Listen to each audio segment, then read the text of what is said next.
नमस्कार मित्रांनो, प्रेमाची गोष्ट या मालिकेच्या आजच्या भागामध्ये आज आपण बघणार आहोत. सावनी आता बाहेर आलेली असते आणि तिने आधीला फोन लावलेला असतो. ती आधीला म्हणत असते की बाळा, मी तुझ्यासाठी आणि सईसाठी खूप सारे गिफ्ट घ्यायला चालले आणि तुझ्यासाठी खायला चॉकलेट पण घेऊन येणार आहे. आलेच मी. आणि आता इकडे दुसरीकडे सागर, मुक्ता, सई हे तिघेही गाडीमध्ये चाललेले असतात. यांच्या गाडीच्या पाठीमागेच सावनीची गाडी देखील चालू असते. काही अंतर पुढे गेल्यानंतर एक व्यक्ती रस्त्याच्या मधोमध पडलेला असतो. आता सागरला कळत नाही की हा व्यक्ती नेमका असा का बरं पडलाय. मुक्ताला देखील समजत नसतं. त्यामुळे आता सागर उतरून बघण्यासाठी त्या व्यक्तीपर्यंत जातो, परंतु तो जखमी व्यक्ती नसून गुंड असतो. आणि आता बाकीचे त्याचे साथीदार ते देखील पुढे येतात आणि सागरची हातापाय करायला लागतात. सागर सोबत त्यांची मारामारी सुरू झालेली असते. मुक्ता आणि सई फारच घाबरलेले असतात आणि सावनी देखील हे सगळं काही बघत असते. सावनीला आता फुलटू वाटत असतं की आता सागर पूर्ण फसलाय याच्यामध्ये. परंतु सागर आता उठतो आणि त्या गुंडांशी दोन हात करायला सुरुवात करतो.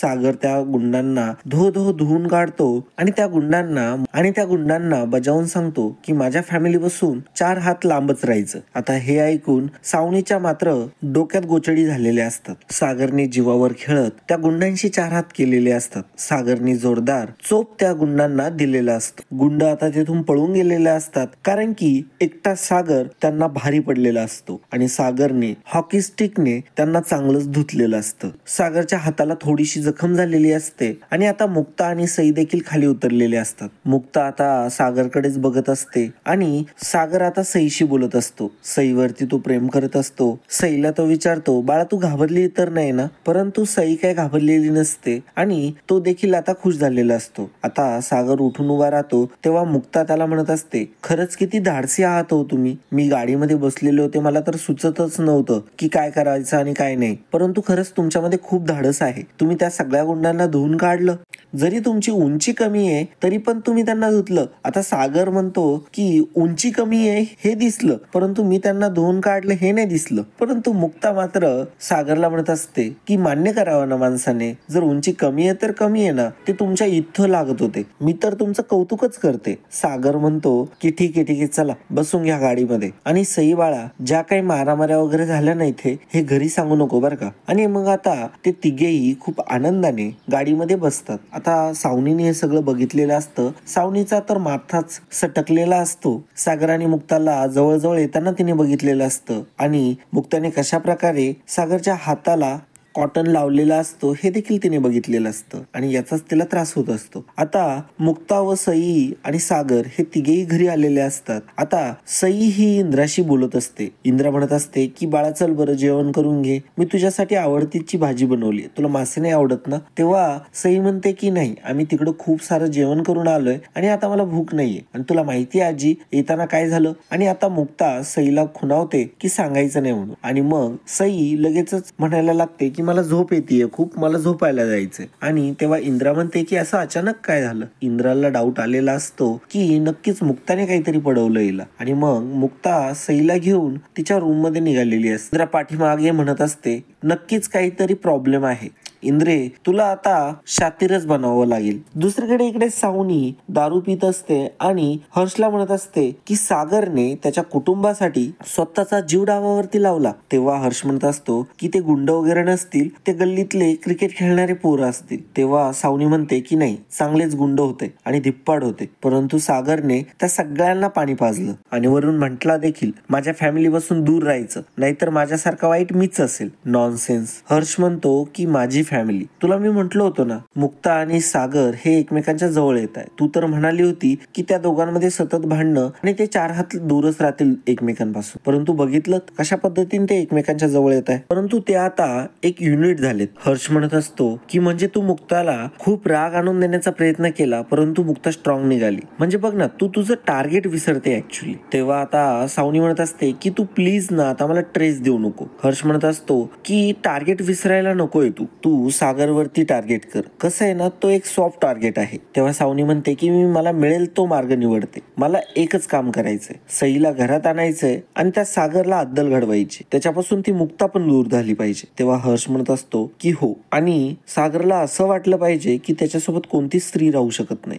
सावनी म्हणत असते की मी आता आदित्यला देखील सईशी कॉन्टॅक्ट ठेवायला लावले, म्हणजे त्या घरात नेमकं काय चालतंय ते मला इथे बसून कळेल. आता हर्ष आणि सावनी दोघेही हसत असतात. आता इकडे दुसरीकडे मिहिका मिहिरला म्हणत असते की आपण जे काही प्लॅन बनवले होते ना ते सगळे वर्कआउट होत आहे. ते नाही का मूवी मध्ये हिरो हिरोईन असतात आणि त्यांच्या समोर गुंड येतात, मग हिरो त्या गुंडांना धुवून काढतो आणि मग हिरोईन त्याच्यावरती इम्प्रेस होते. तसंच काहीतरी झालं. तेव्हा मिहिर इकडे मनात म्हणत असतो, अरे म्हणजे मी जे गुंड पाठवले होते ते तर वेळेवर नाही पोहोचले, मग काय दादूस काय खऱ्या गुंडांशी मारामारी करून आलाय की काय. मिहिका मात्र सर्व काही मिहिरला सांगत असते आणि म्हणत असते की खरंच आपले सगळे प्लॅन वर्कआउट होत आहे. तेव्हा मिहिर बोलून जातो, मी पण प्लॅन तसाच काही केला होता. तेव्हा मिहिका म्हणते, म्हणजे तू काही गुंड वगैरे पाठवले होते की काय, जसं तू मला इम्प्रेस करण्यासाठी भाड्याचे गुंड पाठवले होते आणि तूच वेळेवरती पोहोचला नाही आणि मग मी त्यांना चांगलं धुवून काढलं होतं. तेव्हा मिहिर म्हणत असतो की हो, मी तसा प्लॅन केला होता, परंतु तो भाड्याचा गुंड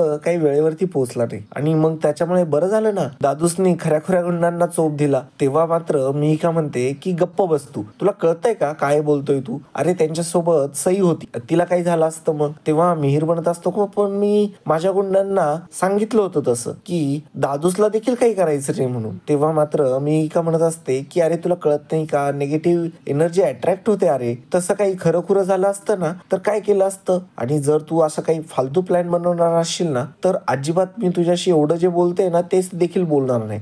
आणि ती मग फोन ठेवते. मिहिर म्हणतो की घरातच एवढा मोठा गुंड असताना मी कशाला भाड्याचे गुंड बोलवले काय माहिती. आता सई सकाळी सकाळी नाश्ता करत असते तेव्हा मुक्ता तिथे येते आणि तिला म्हणते की रात्री म्हणाली होती ना नूडल्स दे मम्मा, मग मी तू देशील ते खाईल. आता बघ तुला मी ओट्सचा उपमा तयार करून दिलाय, तो नक्की खायचा आणि तोंड वाकडं नाही करायचंय. तेव्हा सई आनंदाने हो म्हणते. तेवढ्यातच इंद्रा तिथे येते. इंद्राला बघून मुक्ता म्हणते की खरंच तुम्ही आई खूप सुंदर दिसताय. इंद्रा आता मुक्ताची मस्करी करत असते. इंद्रा आता मुक्ताला काम सांगते आणि मुक्ता देखील कामाला होकार देते. आता त्या दोघीही म्हणजे सई आणि मुक्ता दोघेही बाहेर निघालेले असतात. इंद्रा इकडे पाठीमागे म्हणत असते की दररोज पदर सवळ केस मोकळे सोडत पदर सावरत दिवसभर सई करत असते. आता आबेल स्वयंपाकघरामध्ये. आता इकडे मुक्ता बाहेर मार्केटमध्ये आलेली असते. आता मुक्ताला स्वाती दिसत असते मार्केटमध्ये, म्हणून ती आता तिचा पाठलाग करायचा ठरवते. स्वातीच्या पाठीमागे जात स्वाती एका हॉटेलमध्ये घुसते आणि मुक्ता देखील तिच्या पाठीमागे आलेली असते. स्वातीची नजर चुकवून मुक्ताने तिचा पाठलाग केलेला असतो. आता स्वाती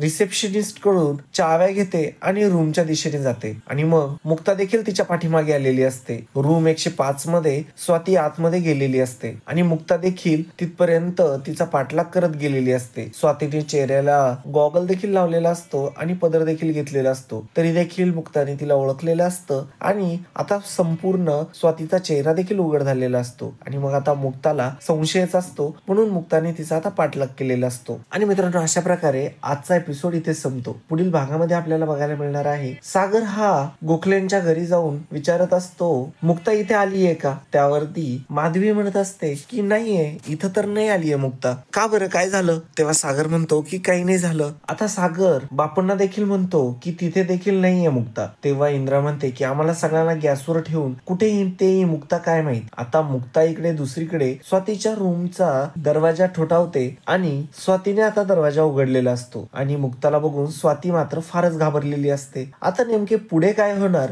हे आपल्याला जर बघायचे असेल तर आपल्या चॅनल वरती एक व्हिडिओ देखील अपलोड केलेला आहे, तो देखील तुम्ही बघू शकता किंवा डिस्क्रिप्शन बॉक्स मध्ये आम्ही त्याची लिंक देखील देऊ. पुढे काय होणार आहे हे खरंच खूप रंजक आहे, तेव्हा डिस्क्रिप्शन बॉक्स मध्ये दिलेल्या लिंक वरती क्लिक करून पुढे नक्की काय होणार आहे हे बघायला अजिबात विसरू नका. तर मित्रांनो, हा एपिसोड तुम्हाला कसा वाटला कमेंटद्वारे नक्की कळवा. धन्यवाद.